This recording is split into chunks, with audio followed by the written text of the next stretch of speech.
pengen belajar dan ngembangin harus kayak gimana sih si Skayu, atau harus kayak gimana sih bisnis kita nih bergerak. You have to know what is DWG, what is SKP, what is SketchUp, AutoCAD, that kind of things. Awalnya kayak, oh I have no idea nih, ini lagi pada ngomongin apa ya.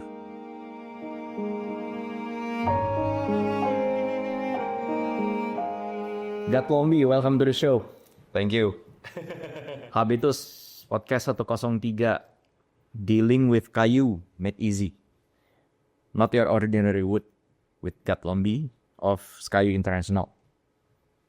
Jadi untuk setiap guest di sini mulai sekarang, sebelum kita mulai, always have ada gift kecil.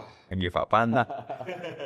Jadi di dunia yang serba internet, serba a lot of everything is about cepet kan. Ya. Dan semua serba HP. I think there's this notebook. Okay, book kecil. This is more like functional, but at the same time, I think it's really cool karena ada special note on top of this. I want you to have this. Oke. Simple things. Thank you Habitus. Seru-seru. Okay, welcome to Habitus. Kali ini kita ngobrol mengenai Skayu International, perusahaan yang punya produk keren buat pengganti kayu menggunakan wood plastic composite. Tampilannya tetap natural kayak kayu asli, tapi lebih kuat, awet, dan gak ribet perawatannya.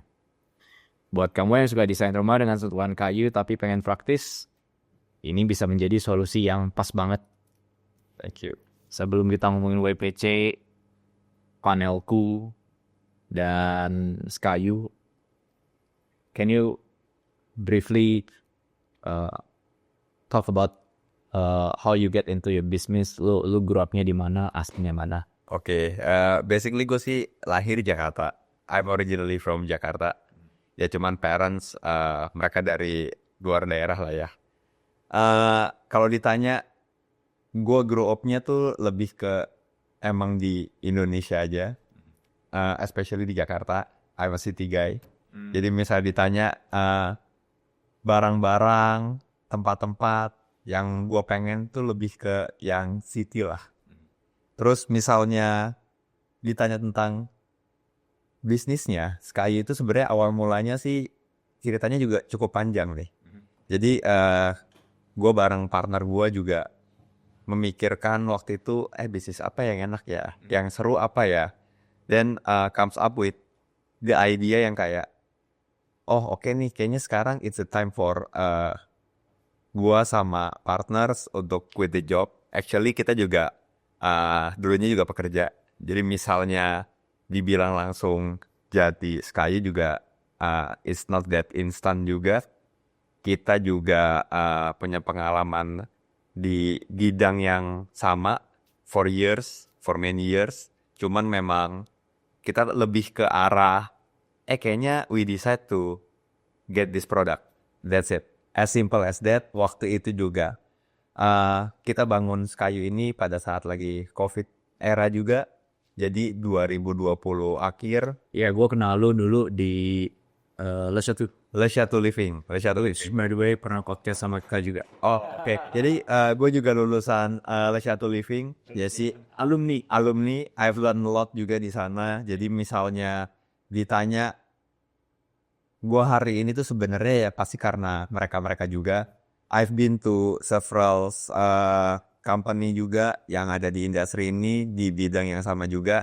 But then it turns out kayak, okay, I think this is the right time buat me and my partners, kita do something in our own way, in our own decision juga, karena industri ini tuh seru banget sih, unik banget. Jadi memang kita terus pengen belajar dan ngembangin harus kayak gimana sih si Skayu, atau harus kayak gimana sih bisnis kita nih bergerak ya, lebih kayak begitulah. Jadinya terlahirlah si Skayu International ini.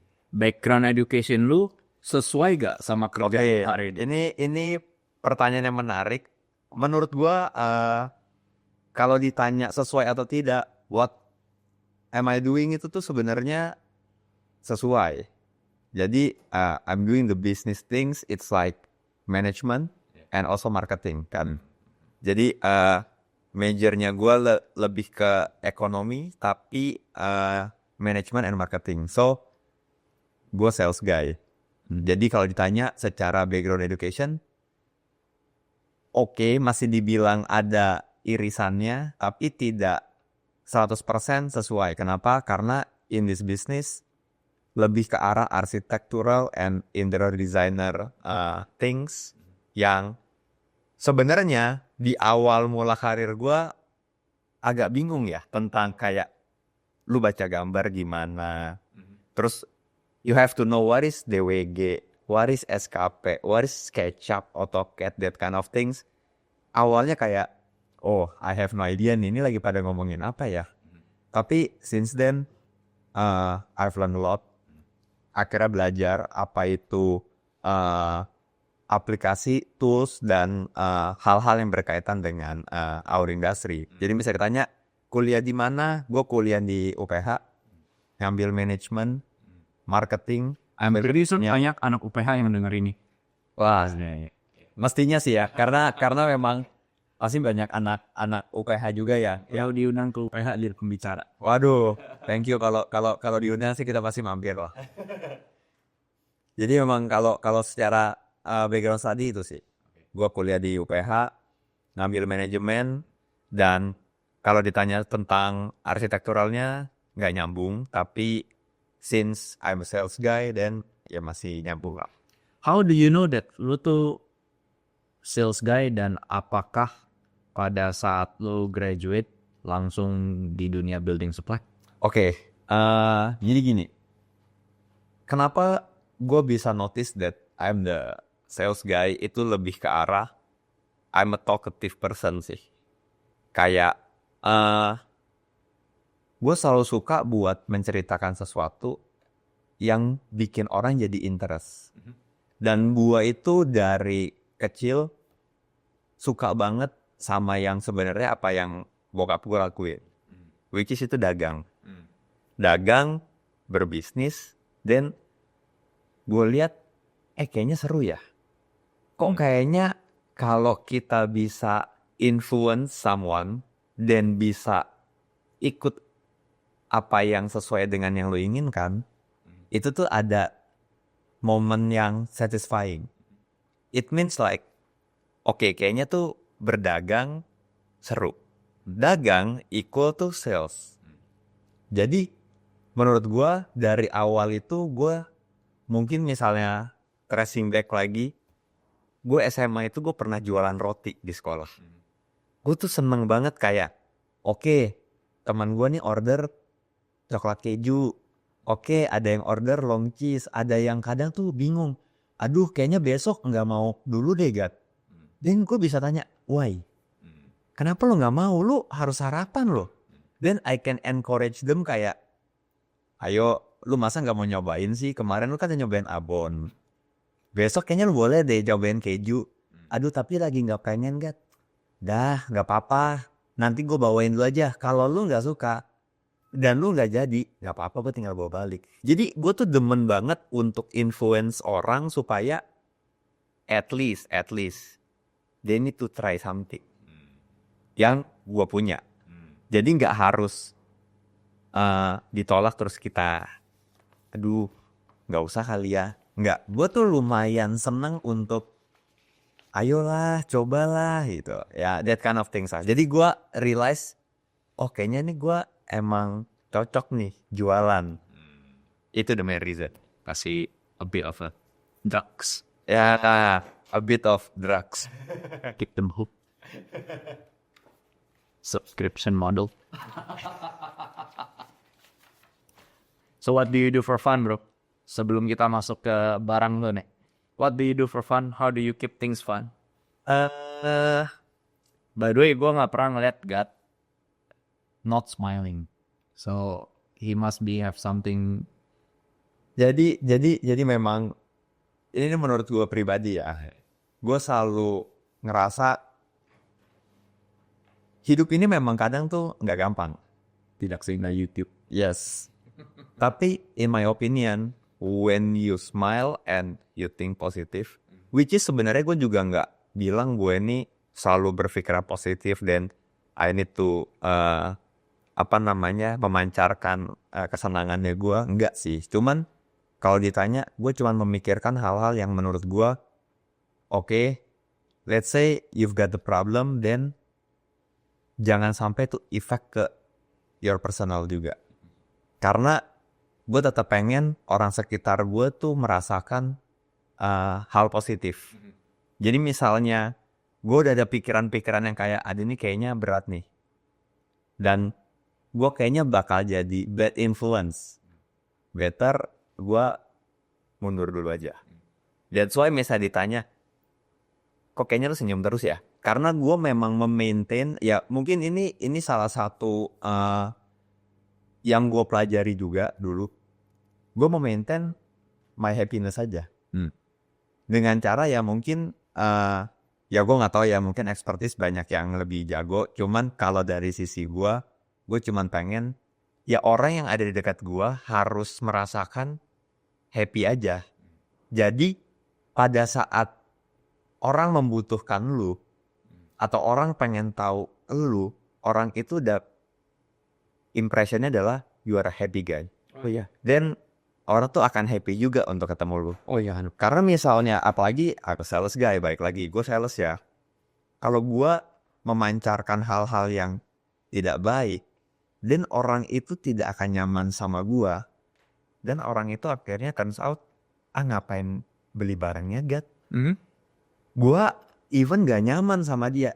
Itu yang gue pikirin. Jadi menurut gue, in my position, apapun keadaannya gue akan ingin memancarkan hal positif. Jadi hal positif apa sih? Ya dengan gue tidak cemberut aja tuh menurut gue udah jadi hal yang baik gitu. Jadinya ya lu harus senyum, tapi not in fake way. Dan to be honest, gue jarang banget misalnya orang bilang, aduh itu fake ya, itu ini ya. Enggak, gue memang ya mungkin pembawaan gue dan gue personally gue ya I'm a smile guy mungkin ya. Gue juga nggak tahu sih orang ngeliat gue kayak gimana, kan gue nggak bisa nilai diri gue sendiri juga. Jadi like many of our Habitus podcast audience, well lately we found out that banyak yang college students, kuliahan. So pasti ada pertanyaan, it could be interior design or architecture in our field. Lebih baik kerja dulu atau langsung bangun usaha? What is your advice? Oke, nah ini sangat menarik. Sebenarnya bisa ditanyanya ke seorang Gat. Ya mungkin tadi di awal juga udah sempat dibilangin sama ya sebelum kita rekaman ya. Gue ini tuh paling suka kerja sama orang dulu kalau gue. Orang dulu, maksudnya orang lama. Ya gue kerja bukan sama orang lama. Lu kerja dulu sama orang. Oh iya. Ya jadi kalau lu kerja sama orang, dan gue selalu ceritain ini sama all my staff, all my guy, all my friends. Kalau gue punya tipikal, buat teman-teman ini, buat teman-teman semuanya yang dengerin, kenapa kita harus kerja dulu sama orang? Karena menurut gue, that's the best way untuk you learn something, you do something without your money. Itu harus digarisbawahi dengan baik. Kenapa? Karena kalau lu kerja dulu sendiri, gue pengen bisnis, hal pertama yang lu harus lakukan dalam berbisnis itu adalah lu harus keluarin modal, kapital. Pertanyaannya adalah kalau lu keluarin modal dan lu keluarin kapital lu, bisa long last gak? Bisa stabil gak? Seberapa banyak uang yang bisa lu earn dan lu olah supaya lu bisa menjadi orang? Itu kan jadi pertanyaan. Makanya jadinya ada orang suka ngomong, ya tapi kan kalau mikir-mikir terus kayak begitu gak bakal jalan Pak. Bukannya enaknya ya pokoknya kita jalan dulu. Oke, ada banyak cara. Tapi in my opinion, balik lagi, ini secret yang gue pegang. Ini resepi yang gue pegang. Bisa bener bisa salah, setiap orang pasti berbeda. Tapi lebih baik kerja dulu. Kenapa? Pada saat kita kerja, kita itu akan dapat yang namanya knowledge dari atasan kita. Let's say lah kita kerja nggak mungkin lah bisa langsung ketemu direktur. Kita kerja pasti awal-awal diajarin sama supervisor. Ilmunya supervisor cuman segitu pak, gimana cara mau pintar? Ya belajar itu, bekerja itu, mau berbisnis pun harus belajar dari bawah. Jadi bener-bener harus nyobain dulu, oke diajarin supervisor ilmunya cuman segitu. Tapi misalnya lu pegang itu ilmu, then waktu you talk with the manager udah bisa mikir nih, oh the way you think is like the supervisor. Then you can become the supervisor. Jadi bener-bener pelan-pelan. Nanti abis itu lu talk with the manager. Wah, bener-bener intensitasnya tinggi, manajer suka, sayang sama lu. Oh, ternyata cara pikir manajer nih kayak begini nih, beyond. Abis ngobrol sama manajer, dan lu pasti akan naik level terus. Dan lu akhirnya bisa berpikir secara, oke, ternyata kalau pemikirannya direksi nih kayak begini ya. Abis sudah punya pemikiran seperti direksi, selayaknya direksi, lu udah mulai punya tuh bayangan dan angan-angan, oke, gue kayaknya kalau jalanin bisnis, gue nggak mau tuh pakai cara kayak gitu. Why? Cara kayak gitu kemarin nggak begitu benar. Oh, kayaknya gue harus pakai cara kayak gini nih. Soalnya kayak cara kayak begini tuh cara paling efektif dan efisien. Tapi kembali lagi, semua tinggal tergantung field lu. Kenapa gue selalu bilang harus kerja dulu, baru mungkin lu bisa pikirin your own business. Karena kalau kerja itu lu bener-bener jatuh bangun, susah senang, paling tidak lo ada fixed income.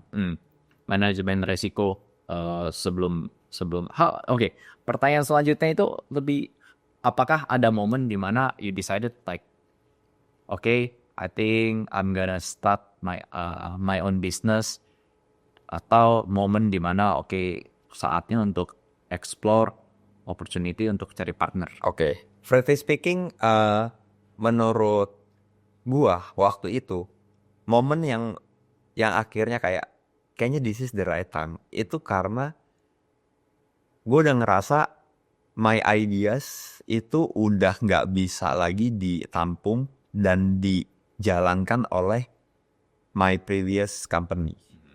Jadi di mana gue bekerja itu gue akhirnya sudah mencoba segala cara untuk gue explore, tapi tidak ada kendaraannya, tidak ada fasilitatornya, sampai akhirnya this is the right time, kayaknya gue harus cari partners nih. Dan kenapa gue bukan cari bigger company lagi, karena gue udah ngerasa kayaknya kalau semakin besarnya company semakin lu susah handle, karena every company they've got a lot of vision, mission yang mungkin different. Dan in my position, kayaknya menurut gue harus punya visi dan misi sendiri, yang akhirnya gue harus cari partners yang punya visi dan misi yang sama. Dan partners ini, it means equal. Equal means kayak, ya udah lu harus bareng-bareng nih. Tapi kalau lu become, ya let's say, lu kerja di company yang besar, lu kerja sebagai direktur, tapi kan lu juga tidak bisa menghilangkan keinginan dari si owner untuk bergerak sesuai keinginan owner. That's why akhirnya waktu itu me and my partners kita ngobrol, kita harus jadi direktur yuk semuanya. Buat apa? To maintain the vision and mission, and then to maintain our goals. Karena kalau goalsnya ini nanti berubah di tengah jalan dan tidak ada yang jagain, pasti berubah juga semuanya. Bisnis modelnya mungkin bisa berubah. Mungkin nanti kita misalnya ngomongin lebih detail lagi secara goalsnya atau visionnya yang lebih panjang. Gue udah gak mau lagi kayak begitu. Gue pokoknya maunya udah gak bisa berubah. Itu kan jadi susah. Jadi udah better waktu itu mikir, harus cari partners deh. Harus cari partners dengan ambition yang sama, dengan kecintaan yang sama, dan dengan tujuan yang sama. Jadi waktu itu udah mikirnya, cari partners yang memang harus sejalan. Dengan specialty yang berbeda-beda juga ya? Sebenarnya gini, Itu gimana? kalau ngomongin specialty yang berbeda-beda, waktu itu juga sebenarnya agak lucu. Kita tuh tidak semerta-merta, lu harus yang specialty-nya kayak begini ya, lu yang kayak begini, gue yang kayak begini. No. Tapi it turns out, kayaknya kalau kita semuanya di dalam satu tim itu ngerjain A doang, pasti ada some area yang gak bisa terhandle. That's why dengan berjalannya waktu dan dengan kita memonitor sebelum kita kenal, itu akhirnya membuat oke, kayaknya nih bener-bener gue tuh butuh orang yang kayak begitu. Mungkin misalnya di sini gue bisa mention nama partners gue ya, which is mereka juga nggak mungkin marah juga kalau gue mention gue partneran dan masih baik-baik saja dan akan terus baik-baik saja ya. Kita selalu berdoa yang terbaik ya buat kita. Jadi waktu pertama kali gue sama Ken itu ngobrol, gue langsung bilang gini sama Ken, Ken lu mau nyari yang kayak gimana? Dan Ken juga nanya sama gue, Gat lu mau cari yang kayak gimana? Oh ya, bridgingnya dikit, gue sama Ken itu sebenarnya ada di satu company yang sama before. Di previous company ini gue bareng sama Ken. Jadi kita berdua sering ngobrol lah. Udah lah Gat, kayaknya this is the right time. Oke lah Ken, ini right time. Oke, tapi mau cara yang kayak gimana? Akhirnya ada beberapa kriteria, ini mah enggak lah, yang ini enggak lah. Kenapa? Sama-sama aja, they do the same thing like us gitu. And then, kita butuh orang kayak gimana sih? Akhirnya kita ngobrol, ketemulah Nico. Nico juga langsung, gue kayaknya butuh partners juga. Nico lu kenal teman SMA atau Teman kuliah. oh teman kuliah ya? Jadi Nico teman kuliah, Ken itu lebih ke teman main waktu itu. Dan gue sama Ken justru awal kenalan lebih dulu gue kenal sama Nico, sorry. Gue lebih dulu kenal sama Nico tapi gue gak main bareng. Tapi kalau sama Ken, gue tuh main bareng.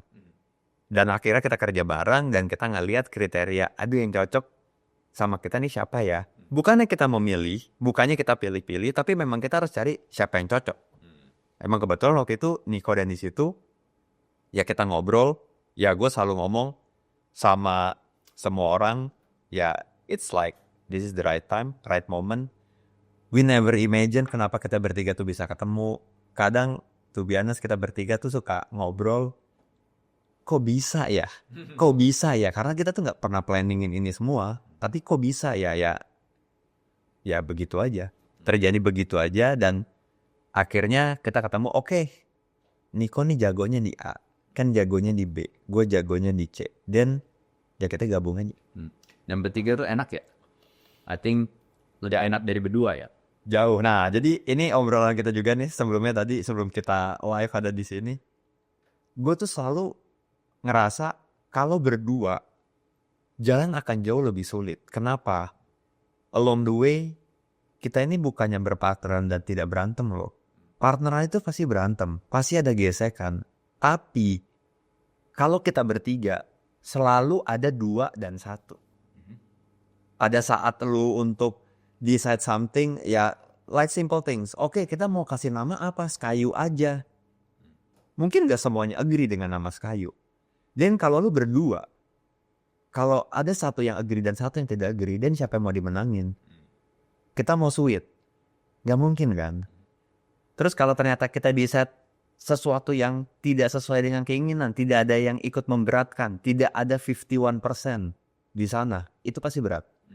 That's why menurut gua dari awal, kayaknya bertiga udah paling cocok. Karena akan selalu ada 2 dan selalu ada 1.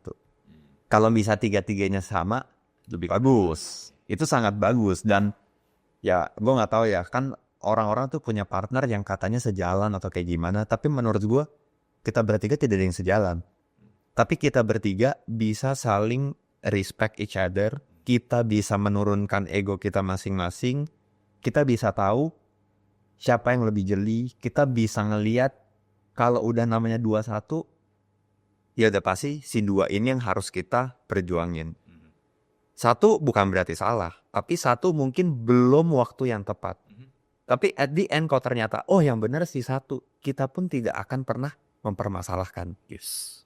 At the end, in my opinion, bertiga akan jauh lebih baik. Nice. Tapi bukan berarti berbisnis sendiri itu tidak baik, bukan. Berbisnis sendiri itu punya kelebihannya lagi. Tapi in my position, in my opinion, today, bertiga atau mungkin berpartner itu akan jauh lebih nikmat. Let's talk about WPC. Oke. WPC ini menarik. WPC itu kan sebenarnya kan wood plastic composite atau biasanya orang tuh suka menganalogikan sebagai artificial wood. It means like sebenarnya tuh material campuran Jadi misalnya kita ngomongin talk about detailnya WPC itu tuh masih ada campurannya plastik, which is plastik yang dipakai itu yang HDPE. Itu plastik yang grade-nya cukup tinggi dibandingkan PET. PET itu biasanya dipakai buat botol minum. Habis itu kita ada campuran serbu kayunya juga, oak timber. For some area mereka menggunakan bambu. Dan sisanya additive. Additive itu ada warna lah, UV resistant lah, dan lain sebagainya. Jadi WPC itu awal mulanya memang lebih dikenal sebagai material yang menggantikan kayu berbahan plastik. That's it. Itu basic WPC yang mungkin ya teman-teman bisa cari sendiri di Google. WPC itu ya itu sebenarnya. Kayu sengaja nggak di-include. Oke, ini kita mau ngomongnya serius atau mau ngomonginnya agak bercanda nih tentang ini nama kayu. Sehingga kan saya. Jadi sebenarnya ini lucu juga. Ini lucu juga karena kalau kita tracing back our history, kita kadang suka ketawa-ketawa sendiri. Kenapa awalnya itu tuh brandnya kita tuh Sekayu with E.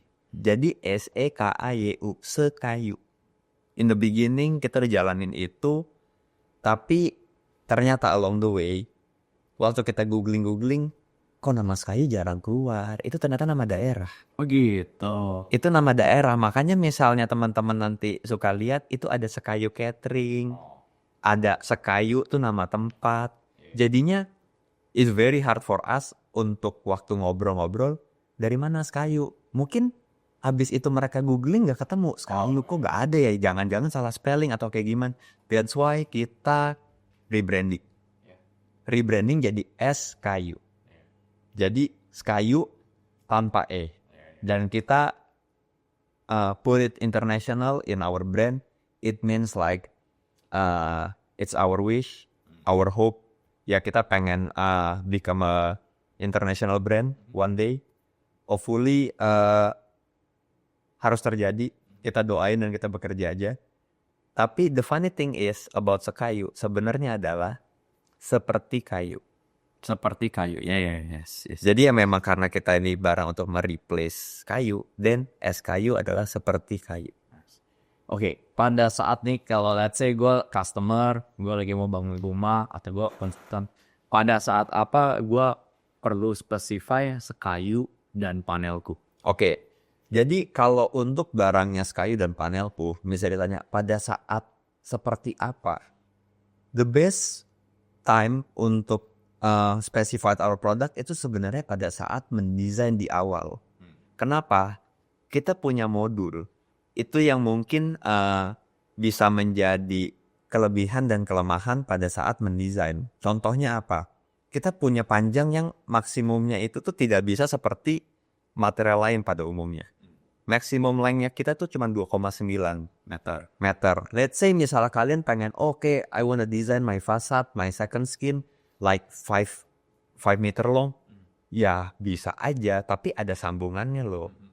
Dan kalau kalian udah tahu dari awal about our module, jadinya kan gampang. Oh, kayaknya mendingan langsung 5,8 meter aja deh. Kenapa? Nanti saya mau bagi lagi nih, biar untuk pertemuannya seperti nutnya dan segala macam itu tidak ada problem. Karena yang suka jadi problem adalah pada saat mereka mendesain ternyata 3 meter. Pada saat mereka mendesain 3 meter, mereka akan nanya 10 cm-nya pakai apa ya Pak? Ya, kalau pertanyaan itu ditanyakan kepada kita pasti akan bilang ya pakai material yang sama. Tapi pada saat kita ngobrol dan kita brainstorm akan hal itu, pasti kebanyakan dari mereka, kalau kayak gitu jelek ya, ada las-lasannya.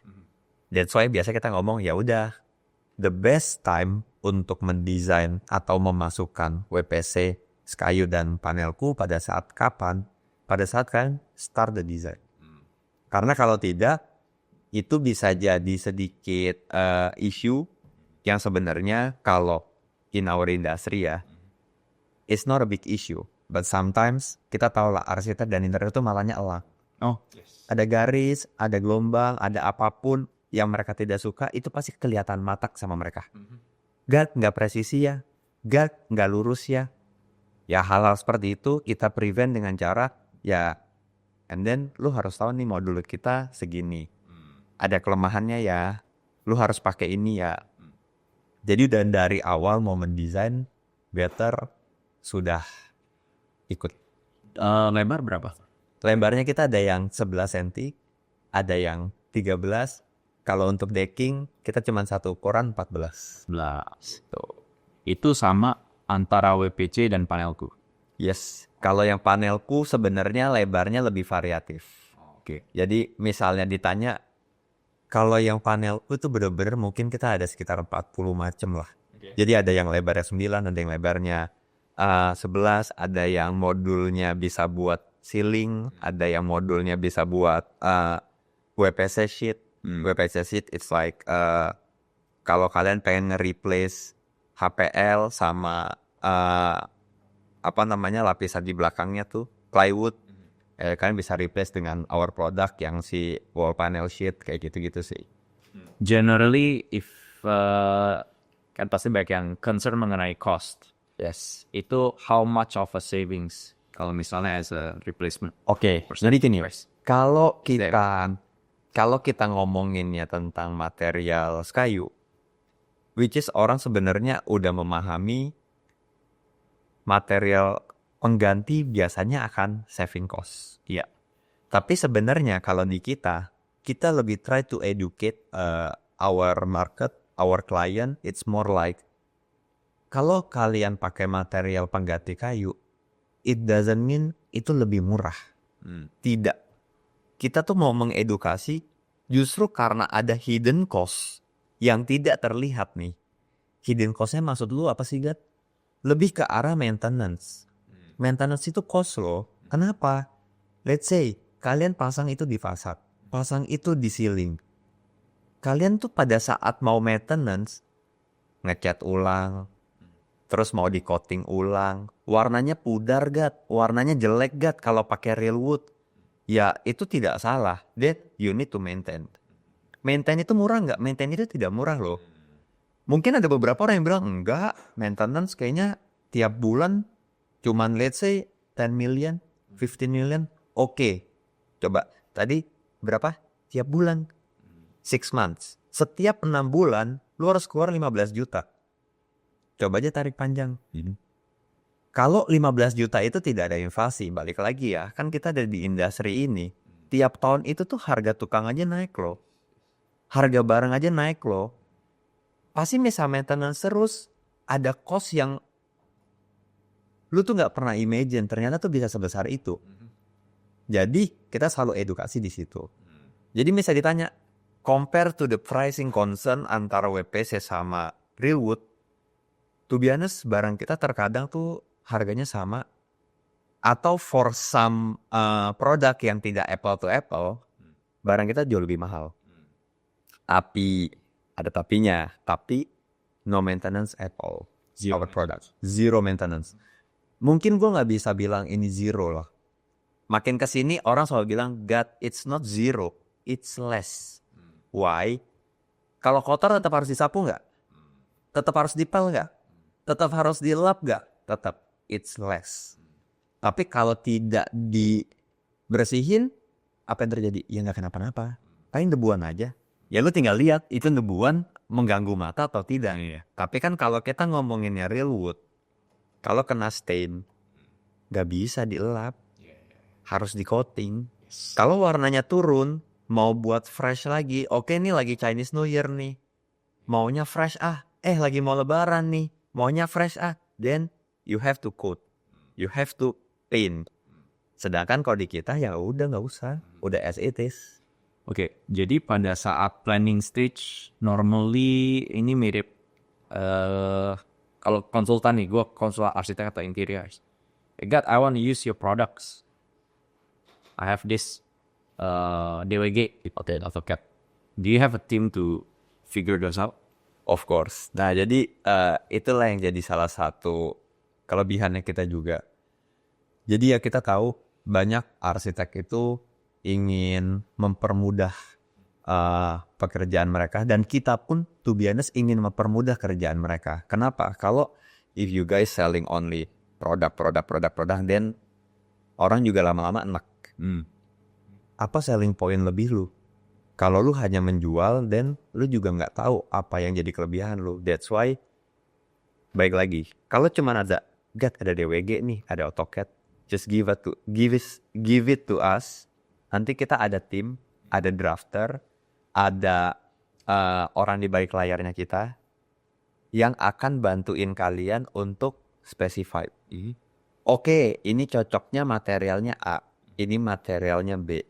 Oke, kalau untuk this area kayaknya terlalu overspec if you use this kind of product. Kita nanti ada lagi ya barang lainnya untuk yang compete di sana.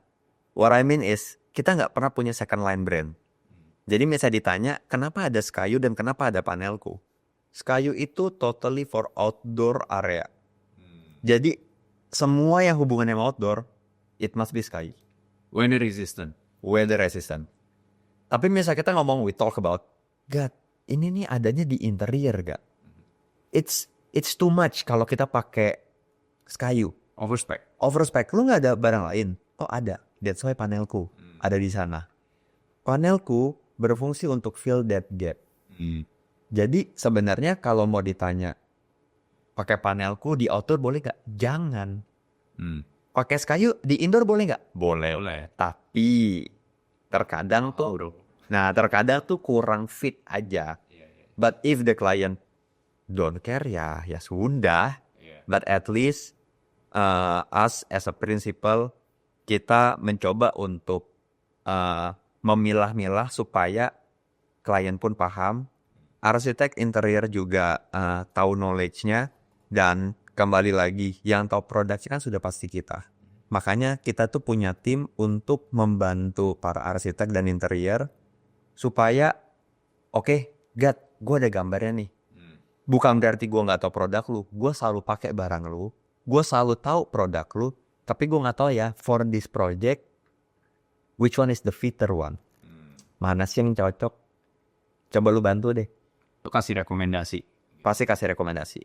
But at the end, abis kita kasih rekomendasi, mereka pasti bilang, nanti datang deh ke kantor, coba bawa sampelnya ya. Coba jelasin lagi ya. Coba, gue pengen ngeliat apakah sesuai ya.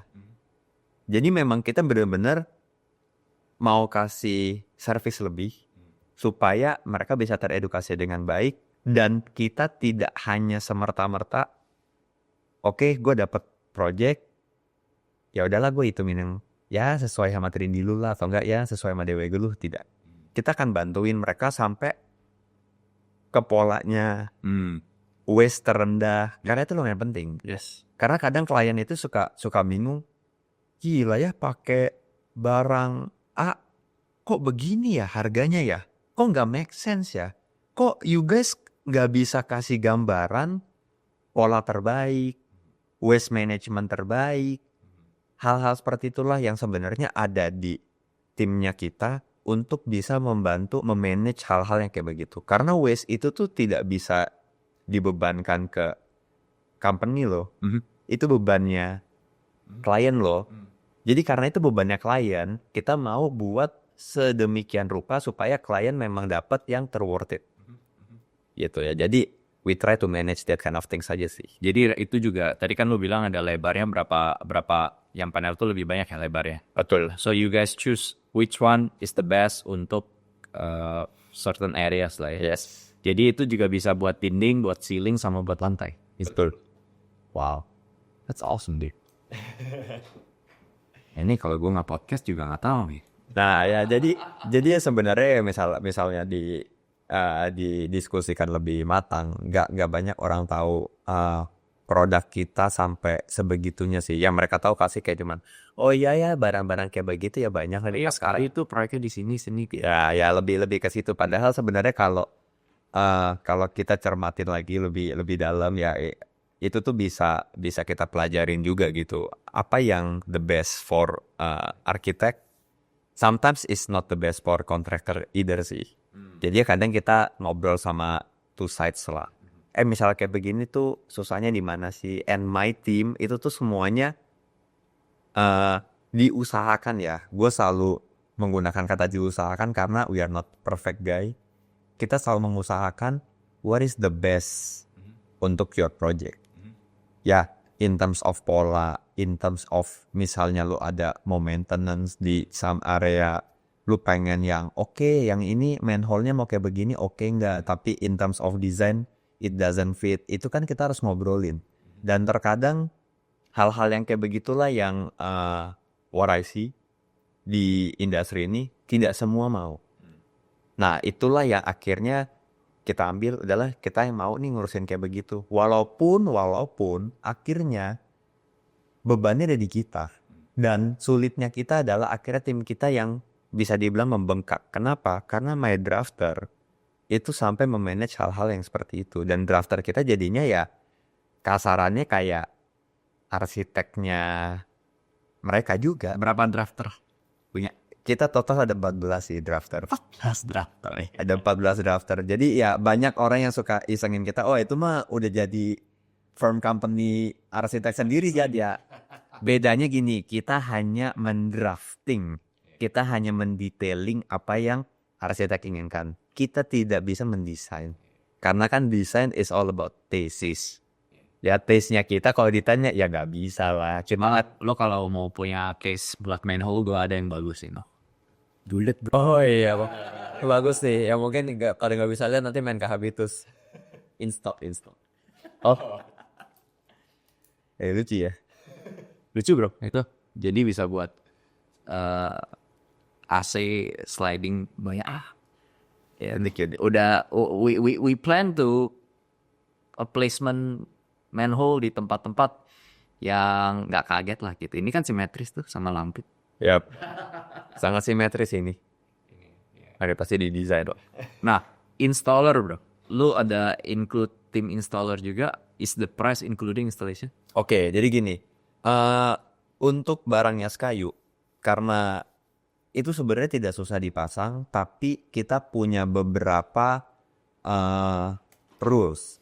Rules means kayak sebenarnya lebih ke arah ada hal-hal yang boleh dan tidak boleh. Dudonsnya tuh ada banyak di sana. Jadi untuk Skayu biasa kita install sendiri. Iya. Jadi itu semuanya udah pakai timnya Skayu. Banyak yang suka bilang, tapi saya punya tim sendiri. Nah itu biasanya efeknya kemana? Kalau barangnya terjadi sesuatu, itu kita nggak guarantee. Ya. Tapi kalau ternyata secara garis besar semuanya sudah diikutin, rules yang kita buat sudah diikutin dan terjadi sesuatu, itu pasti kita guarantee. Ya kita ngomongin little bit extremely kayak misalnya gue mau pasang rangka nih, it's too technical, cuman kadang kita harus obrolin.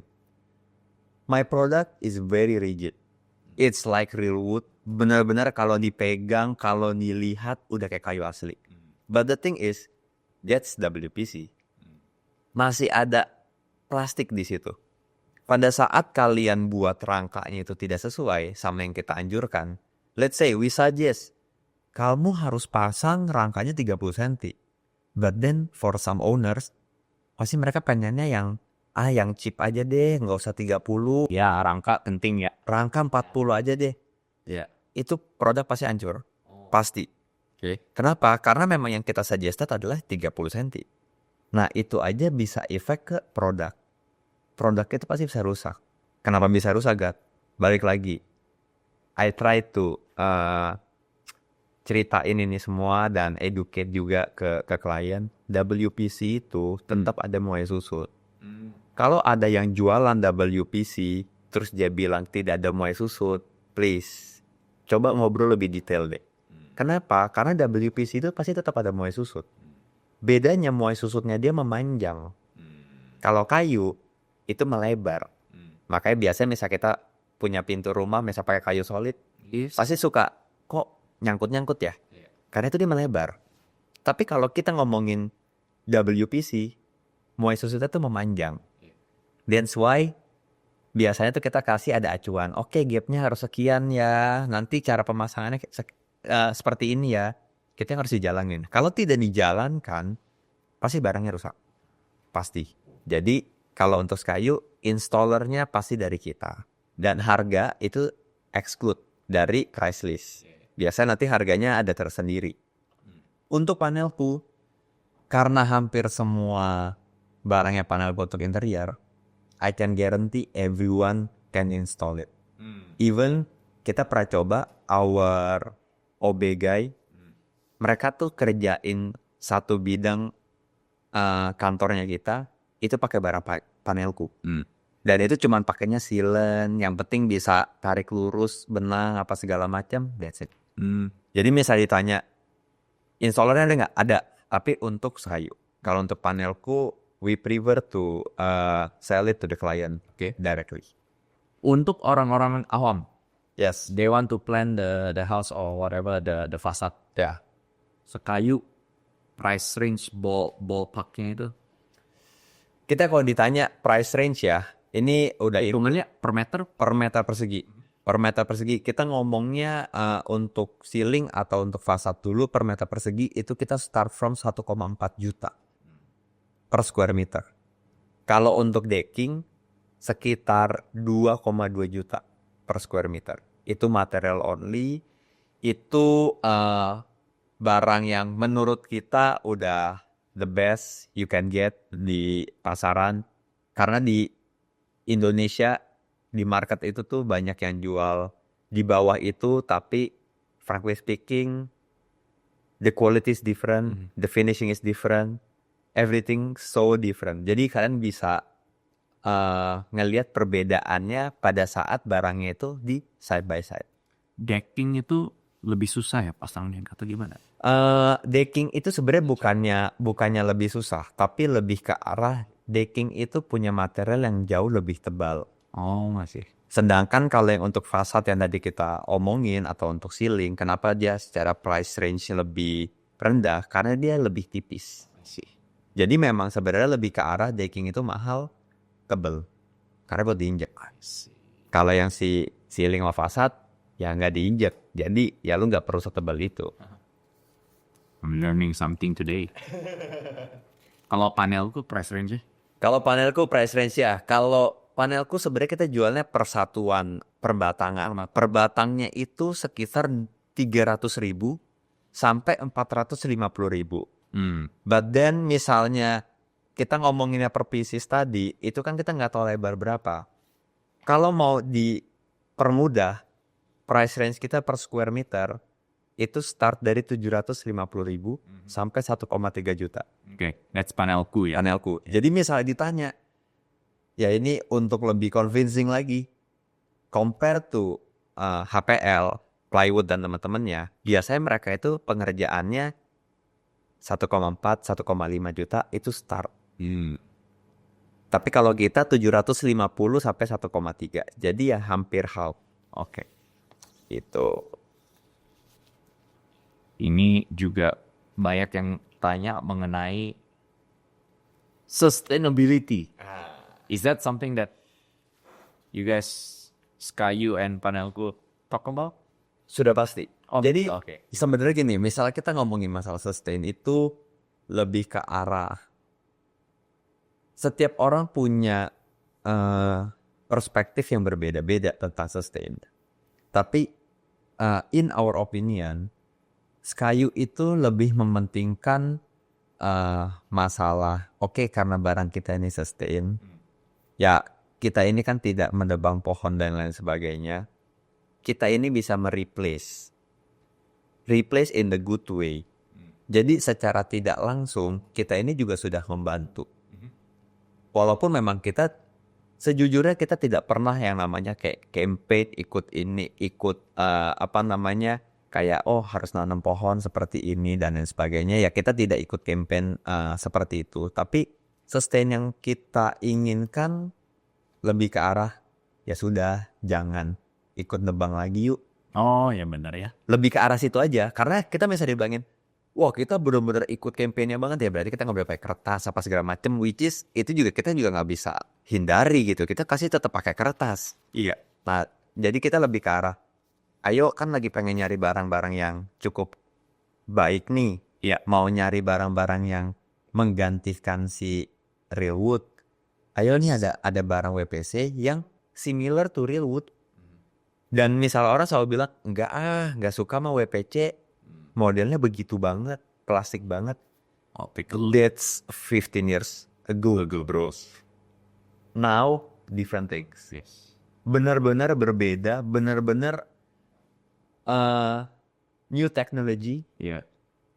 new ambition, new model. Jadi benar-benar totally different. If you guys look to our product, itu benar-benar nggak bisa dibedain. And you have most of kebanyakan in stock, is it? In stock. Why? Karena we know the industry, our industry, it's not about project yang project gua tuh baru 3 tahun lagi, baru 2 tahun lagi terpasang. It's not. Sekarang ini kita lebih mendapatkan, if you guys wanna do something in project, then you have to stop. Why? Karena sometimes designer itu suka punya new idea yang tiba-tiba kan. Aduh, kayaknya ini bagusnya diginiin. Ini bagus diginiin. Oh sorry Pak, nggak ada stok. And then you lost the opportunity. That's true. Jadi kita lebih ke arah, kita mau jualan kalau kita punya stok justru. Iya. Kita agak berbeda nih. Jadi kita bertiga selalu memikirkan, kalau gue punya stok, gue tuh justru udah one step ahead Yes. dibandingkan yang lain. Walaupun kita belum ngomongin jualan nanti jadi atau tidak ya. Dan kita nggak ngomongin harga juga ya. Tapi kita kalau duduk, ngobrol, meeting, barang lu gimana? Stok Pak. That's it. Lu udah one step ahead. Dan why kita akhirnya memikirkan untuk, oke, kita punya stok. Tapi bisa ditanya, stok lu coverage-nya gimana ya? Kita plus minus 300 meter persegi. Any kind of product, any kind of color, kita bisa fulfill. Jadi kita memang lebih ke arah, ayolah, this is the real business yang kita harus pikirin stok. Karena kadang ada orang yang cuma butuh 20 meter persegi. Oh enggak Pak, tunggu dulu ya, barangnya tidak ada. Kita harus inden. Nah, hal-hal kayak begitu, kita tuh sebenarnya udah dapat poin minus, yes, di mata klien, di mata arsitek. That's why kita, selain kita memperbaiki urusan branding ya walaupun kita pasti kan selalu misalnya perusahaan, branding nih, yang penting branding. Tapi di sisi lain kita juga harus memikirkan hal-hal yang di luar dari yang terlihat. Kayak stok itu kan kita tidak pernah dilihat. Iya. Dia kan nggak mungkin main ke gudang kita bro. Kan dia pasti cuma berdasarkan nanya. Ya jadi safetyness yang kayak begitu yang kita coba jaga. Oke, gue mau coba dulu deh proyek gue. Gue nggak tahu produk lu. Let's say ya, walaupun Sekayu sudah 5 tahun, Sekayu sudah 10 tahun, atau nanti Sekayu sudah 15 tahun. Akan selalu ada arsitek baru yang mau coba produk kita. Iya. Tapi pada saat dia mau coba, terus kita nggak bisa kasih produknya, itu akan jadi omongan seumur hidup dia. Trust me. Jadi itu yang kita try to maintain juga ya. Kita benar-benar memaintain kalau ada yang tiba-tiba, God, kayaknya your product bagus. Gue mau coba dong di proyek gue. 50 meter persegi. Ada nggak? Ya kalau kita ngomong at that time nggak ada, udah pasti kita lost the opportunity. Why? Belum tentu di next projectnya dia mau pakai barang Sekayu loh. Iya. Jadi hal-hal yang kayak gitu yang kita try to maintain supaya klien juga keep happy lah sama kita. Dan klien happy itu sangat penting, paling penting ya. Itu salah satu our satisfying juga sih. Iya, man. Bro, jadi kan lo udah sering ketemu konsultan, arsitek, designers. Common questions apa sih yang mereka sering tanyain mengenai panel gu atau Sekayu? Oke, yang paling sering orang tanya tuh sebenarnya lebih ke arah masalah ntar ya, gue mikir ya, kok tiba-tiba gue lupa ya. Orang yang biasa suka nanya, Pasti finishing no? gini, orang tuh biasa suka nanya maintenance. Oh iya. Karena kan kita selalu ngomong no maintenance. Iya. Atau less maintenance. Karena menurut mereka kayak nggak mungkin sebuah barang itu tuh tidak ada maintenance ya. Tapi makanya kita try to educate what is the imagination of kalian tentang maintenance. Kalau yang diimajinasikan tentang maintenance itu adalah harus dicat dulu nih, harus di coating lagi nih, harus di oiling lagi nih, which is itu biasanya selalu dilakukan oleh barang-barang real, barang-barang yang asli. Kita selalu bilang maintenance-nya kita ini agak beda. Maintenance-nya kita tuh bukan berarti terus tidak pernah disikat ya, tidak pernah dibersihkan ya. Tetap harus dibersihkan dan disikat. Tapi Untuk masalah warna tidak perlulah di coating, tidak perlu di painting. Dan kalau ditanya untuk material kayu, let's say kita taruhnya di outdoor. Kalau itu benar-benar kena direct sunlight dan itu langsung kena hujan, nggak ada tutupan topian lah, nggak ada tampias sama sekali. Just leave it that way. Itu akan membersihkan sendiri, itu akan clean by itself. Even nggak pernah ada kayak kok bercak-bercak ya, kotor ya, debu ya, itu tuh nggak akan ada. Tapi misalnya emang diperlukan dibersihkan, itu hanya perlu disikat sama ya boleh pakai sabun pencuci piring, itu tinggal dikosek aja. That's it, as simple as that. Gak perlu Porsteak lah, I don't know we can tell the brand atau enggak. Ya itu tuh pakai bahan-bahan kimia gitu tuh Tidak perlu dan tidak dianjurkan. tidak boleh sama Tidak sekali. boleh sama sekali. Kenapa? Karena itulah awal mula biasanya barang rusak. Ya, itu kan chemical reaction. Betul. Nah, dan orang tuh suka nanya lagi tuh masalah misalnya ditaruh di dinding, misalnya saya panelku kita taruh di dinding. Terus kalau kena makanan saya gimana ya? Saya bersihinnya gimana ya? Itu bener tinggal di wipe aja. Gak perlu pakai bahan-bahan yang macam-macam. Even gak perlu pakai thinner. Lu kalau mau bersihin just simple as ya lu bersihin aja. Dan common question lagi biasanya adalah masalah pemasangan. Karena biasanya pemasangan kalau untuk material yang kayak kayu gitu, boleh nggak sih langsung ditembak ke badannya? Oh ya, bukannya jawabannya boleh dan tidak boleh, tapi lebih ke arah arsitek bolehin nggak? Karena itu kan akan tidak estetik. Sedangkan kalau kita tembak langsung ke bodinya, itu udah pasti banyak tambelan skru dan lain sebagainya yang orang justru sebenarnya tidak mau. Iya. Jadi tapi kalau ditanya boleh nggak, ya boleh aja. Bukan terus tidak boleh, boleh aja kalau memang dibutuhkan. Ya sometimes kita di project in the field, kalau memang harus pasangnya nggak ada space lagi, ya mau nggak mau kita tembak ya kita tembak. Iya. Tapi the thing is sebenarnya this product ada bukan untuk dihajar ke bodinya. Nah biasanya tuh pertanyaan-pertanyaan lebih ke simple things gitu sih, atau yang kuat berapa lama sih di luar. Ya. Sekayu itu kalau buat fasad itu bisa dibengkokin nggak? Oke. Untuk beberapa project kita buatnya lebih ke arah segmented ya. Tapi kalau kita buat benar-benar dilengkungin segala macam dan lain sebagainya, itu kita nggak Don't recommend. ya, tidak menyarankan dan memang tidak bisa juga. Kenapa? Karena we have to do it with screw kan. Nah itunya tuh yang nggak bisa kita bengkok-bengkokin, dan kita tuh punya joint clip.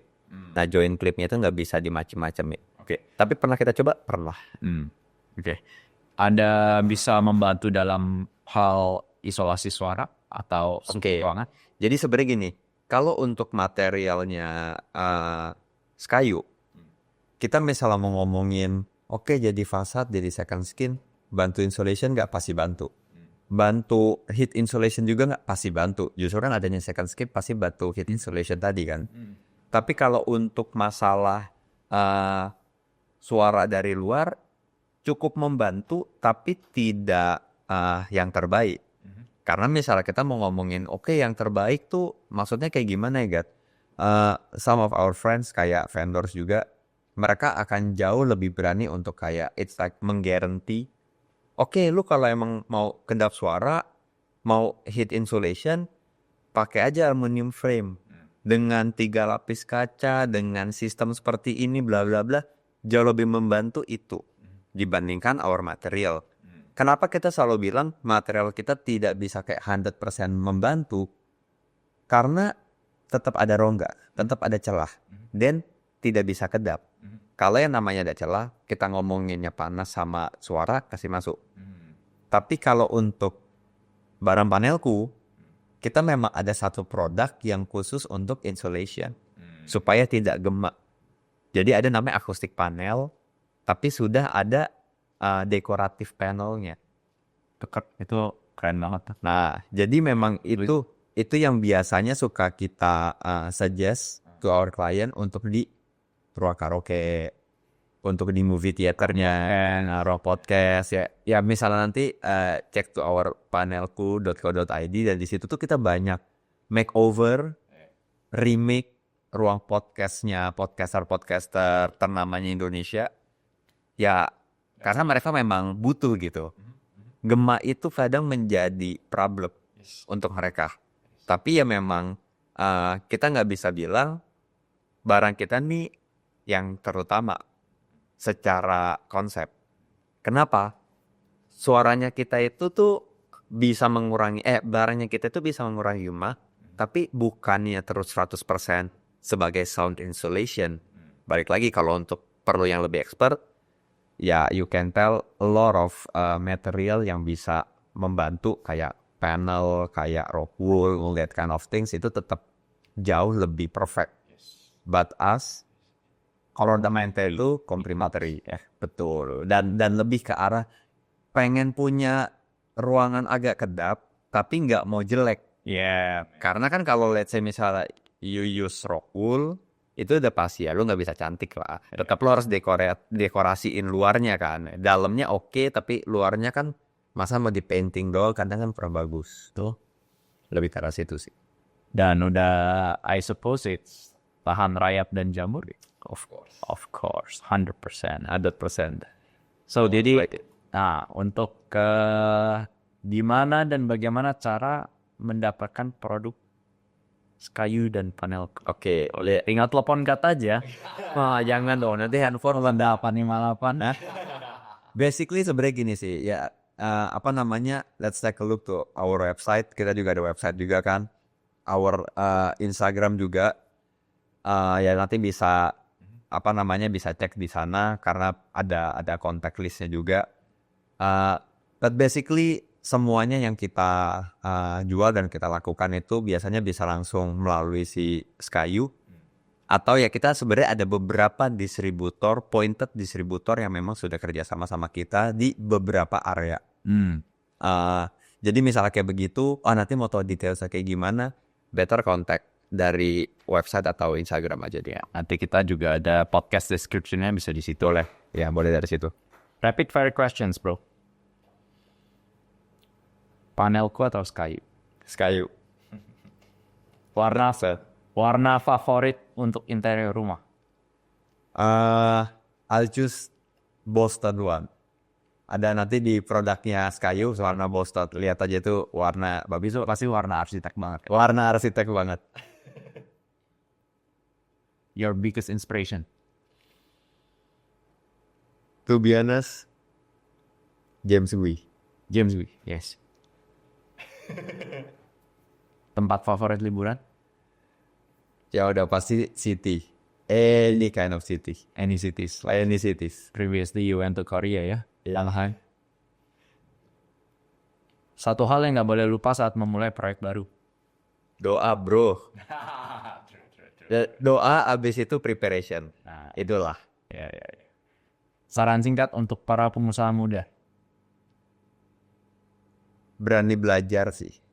Berani belajar, berani jatuh. Life is not easy. That's it. Apa yang bikin kalian bangga sebagai founder Panelku dan Skayu? Kita bisa sampai dari titik sini dengan kerja keras kita, dan kita bisa bekerja sama dengan big names company, big names arsitek. Kita dipercaya sama big groups. Ya mungkin kalau kita mention juga ya belum tentu mereka mau kita mention. Cuman kita selalu bangga buat bisa bekerja sama dengan grup-grup ternama di Indonesia. You can always check out their social media for that. Kalau lu bukan entrepreneur, lu tuh apa? Gue kayak bakal jadi drummer sih. Drummer, main drum? Ya, karena basically gue main drum, jadi gue kayak bakal musik every day. Oh iya, I didn't know about that. Who is your favorite drummer? Sebenarnya I love Eja Sumantri. That's it. Oh, Karena inspiring banget. that's a good one. Ya. Padel atau tenis? To be honest now padel. Before tennis. Garis keras. Lo ada closing thoughts gak buat audiens kita? Kalau dari gue, gue lebih pengen semua orang nikmatin aja, enjoy your life. Menabur itu sangat penting. Jangan pernah nganggep orang remeh, that's it. Oh iya. Karena sometimes lu nggak pernah tahu siapa orang yang di depan lu, siapa orang yang ada di sekitar lu. Just be a nice person, be a nice guy. Karena dari situ akan banyak pintu kebuka.